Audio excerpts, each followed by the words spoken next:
रात के 12 बजते ही जब पूरा संसार सो जाता है, तब चंदनपुर गांव की उस रहस्यमयी नदी के किनारे एक अजीब सी हलचल शुरू होती है। एक ऐसी हलचल जिसे देखने वाले कभी जिंदा वापस नहीं लौटे। गांव के बुजुर्ग कहते हैं कि उस नदी के पानी में एक ऐसा सच दफन है जो हर रात इंसाफ की भीख मांगता। इस खौफ से अनजान, शहर की चकाचौंध से दूर, एक मशहूर हॉरर लेखक विक्रम अपनी गर्भवती पत्नी रागिनी के साथ चंदनपुर आ रहा था। विक्रम को अपनी नई किताब के लिए एक शांत जगह की तलाश थी, लेकिन वो नहीं जानता था कि वो जिस शांति की तलाश में आया है वो एक भयानक तूफान से पहले का सन्नाटा है। रागिनी, आराम से उतरो। देखो, आखिरकार हम चंदनपुर पहुंच ही गए। यहाँ की शांति और ये पुराना माहौल मुझे मेरी नई हॉरर किताब लिखने में बहुत मदद करेगा। गांव तो बहुत सुंदर है विक्रम, लेकिन यहाँ के लोग नदी की तरफ देखने से भी कतराते क्यों हैं? रास्ते में जितने भी लोग मिले, सबने कहा कि नदी के पास घर मत लेना। अरे अंधविश्वास है सब रागिनी, तुम इन बातों पर ध्यान मत दो। हमारा नया घर नदी के ठीक सामने है। वहां से ठंडी हवा आएगी जो तुम्हारे और हमारे आने वाले बच्चे के स्वास्थ्य के लिए अच्छी है। दिन बीतते गए और विक्रम अपनी कहानी लिखने में व्यस्त हो गया। लेकिन उसी गांव के दो प्रेमी, रोहन और सपना, उस रात नदी के किनारे सैर कर रहे थे। वो भूल गए थे कि चंदनपुर की नदी में रात को आना अपनी मौत को दावत देना है। सपना, तुम डरो मत। जब तक मैं तुम्हारे साथ हूँ, कोई भूत प्रेत हमारा कुछ नहीं बिगाड़ सकता। ये गांव वाले बस कहानियां बनाते हैं। लेकिन रोहन, इस नदी में बरसों से कोई नाविक नाव नहीं चलाता। फिर भी देखो, सामने से एक नाव आ रही है। उस नाविक ने चेहरे पर लंबा घूंघट डाला हुआ है। मुझे डर लग रहा है, चलो यहाँ से। अरे रुको सपना, शायद कोई नया नाविक आया है। सुनो नाविक भाई, हमें नदी के उस पार ले चलोगे? मेरी मंगेतर को नदी की सैर करनी है। नाव किनारे आकर रुकती है। घूंघट वाली नाविक हाथ से बैठने का इशारा करती है।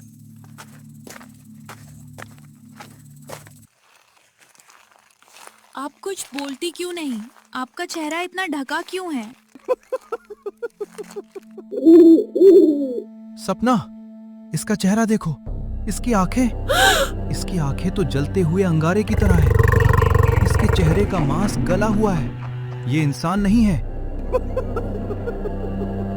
इस नदी में सिर्फ मौत का चप्पू चलता है रोहन। अब तुम दोनों कभी इस नदी से बाहर नहीं जाओगे।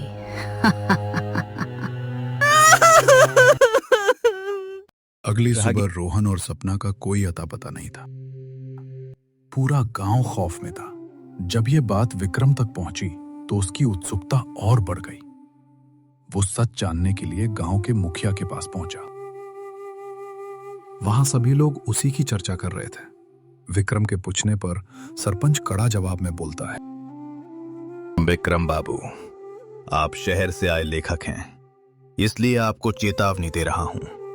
उस नदी से दूर रहिए।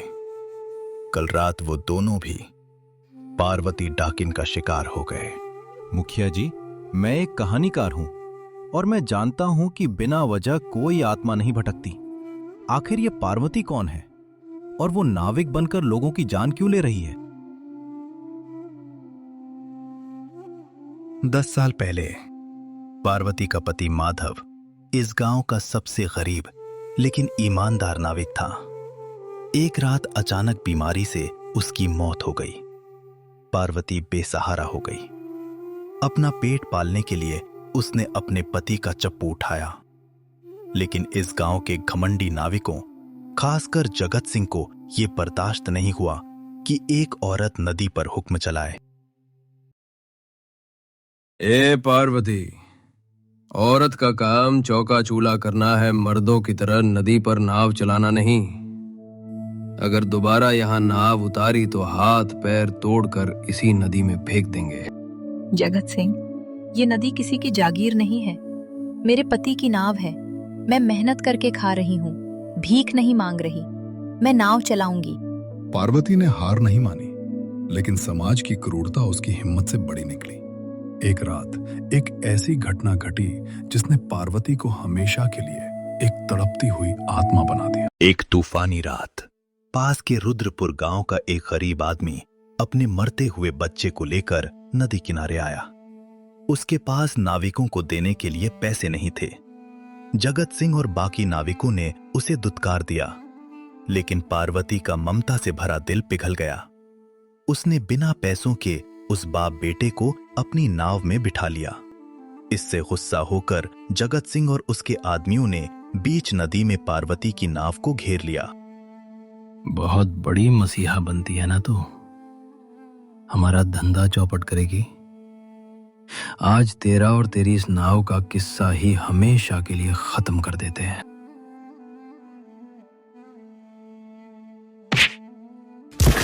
जगत सिंह, इस बेगुनाह बच्चे और मुझे डुबाकर तूने अच्छा नहीं किया।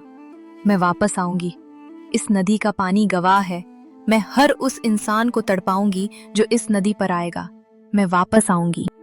कहानी सुनकर विक्रम तंग रह गया, लेकिन नियति का खेल देखिए।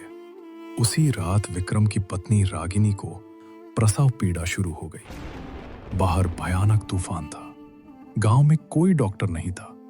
रागिनी की जान बचाने का सिर्फ एक ही रास्ता था, नदी पार करके रुद्रपुर के अस्पताल जाना। विक्रम, बहुत तेज दर्द हो रहा है, मुझसे सहन नहीं हो रहा। बचाओ मुझे विक्रम, हमारे बच्चे को बचाओ। रागिनी, तुम हिम्मत मत हारना। मैं तुम्हें कुछ नहीं होने दूंगा। मुझे तुम्हें तुरंत नदी पार ले जाना होगा। विक्रम रागिनी को उठाकर नदी किनारे लाता है। पानी में सिर्फ एक नाव खड़ी है, जिस पर वही लालटेन जल रही है। घूंघट वाली पार्वती नाव में बैठी है। पार्वती जी, मैं जानता हूं आप कौन हैं। मैंने आपकी बेबसी की कहानी सुनी है। मुझे पता है आपके साथ अन्याय हुआ था, लेकिन मेरी पत्नी और मेरे अजन्मे बच्चे की कोई गलती नहीं है। हमें पार पहुंचा दीजिए। एक मां होने के नाते मेरी पत्नी का दर्द समझिए, प्लीज। फिर चप्पू की हल्की आवाज। पार्वती धीरे से अपनी नाव को किनारे लगाती है। बैठो विक्रम। आज सालों बाद इस नदी के किनारे किसी ने मुझे चुड़ैल नहीं, एक मां समझा है। मैं तुम्हें पार लगाऊंगी।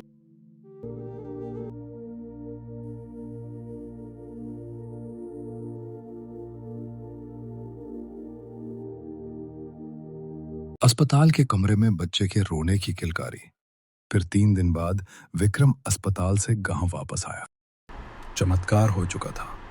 3 दिन बाद विक्रम और रागिनी अपने स्वस्थ बच्चे के साथ सुरक्षित गांव लौट आए। पूरी चौपाल पर सन्नाटा पसर गया। लोग हैरान थे कि जो भी उस नाव पर बैठा वो कभी नहीं लौटा। फिर विक्रम कैसे बच गया? मुखिया जी, आत्माएं तब तक भटकती हैं जब तक उनका मकसद पूरा नहीं होता। पार्वती की आखिरी इच्छा थी उस रात एक मरते हुए बच्चे को अस्पताल पहुंचाना, जिसमें जगत सिंह ने बाधा डाली थी। जब मैं अपनी पत्नी को लेकर गया तो पार्वती को उसमें वही असहाय परिवार दिखा। उसने अपना नाविक का धर्म निभाया। अब उसकी आत्मा को मुक्ति मिल चुकी है। गांव वाले खुश थे कि नदी का खतरा टल गया, लेकिन एक शख्स था जिसके चेहरे की हवाइयां उड़ी हुई थी। वो था जगत सिंह। उसने सोचा कि जब पार्वती चली गई है तो अब नदी पर फिर से उसका राज होगा। उसी रात वो अकेले अपनी नाव लेकर नदी में उतरा। तो वो दायन हमेशा के लिए चली गई। अब इस नदी पर सिर्फ मेरा राज होगा। कोई रोकने वाला नहीं है मुझे। अचानक पानी खोलने लगता है। नाव जोर जोर से हिलने लगती है। नाव के नीचे से पार्वती का भयानक रूप बाहर आता है। तुम विक्रम ने तो कहा था तुम चली गई, तुम मुक्त हो गई। विक्रम और उसके बच्चे के लिए मैं नाविक थी जगत सिंह, क्योंकि वो बेगुनाह थे। लेकिन तेरे लिए मैं तेरी मौत हूं। तूने मुझे और उस मासूम बच्चे को तड़पा कर मारा था। जब तक तेरा लहू इस नदी में नहीं मिलेगा, मेरी मुक्ति अधूरी है। जगत सिंह की चीखें नदी की गहराई में हमेशा के लिए शांत हो गई। उस रात के बाद चंदनपुर की नदी बिल्कुल शांत हो गई। लाल लालटेन वाली वो नाव फिर कभी दिखाई नहीं दी। नदी ने अपना कर्ज चुका दिया था और पार्वती को आखिरकार उसका आखिरी इंसाफ मिल गया था।